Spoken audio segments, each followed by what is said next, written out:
Good morning, YouTube.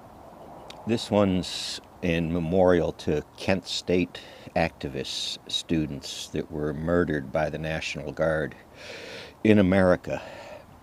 These were students. This was like the Occupy movement, if anyone remembers that blip in time, right?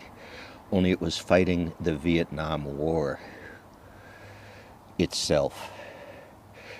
That seditious, ill-fought, ill-thought-out war against China, while Henry Kissinger was doing diplomacy and building the foundation for all our future production factories in China. This is a long, slow, plodding story of men keeping control of their whatever they've gotten their financial fingers into. So these young kids, I was 6 years younger than this. This was television stuff at this time. Young kids being killed for protesting an unjust war, an unreasonable war, a war that was just building up bodies. There was no win. At what point do you stop piling the bodies up? But no, underneath that, Vietnam War was a war against a religion.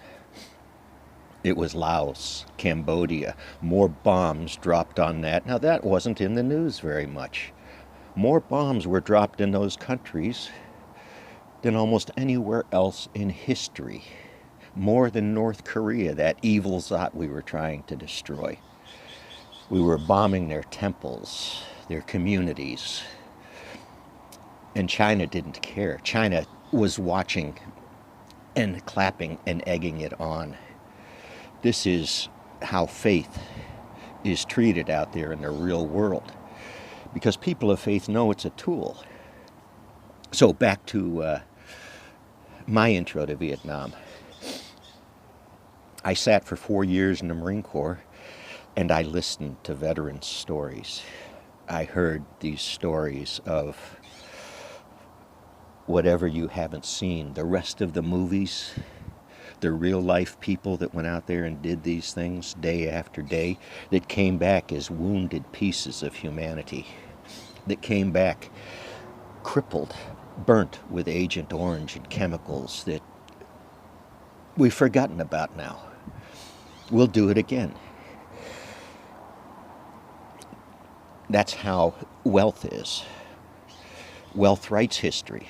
It doesn't need to, it takes the lessons it wants and can afford to go play with them.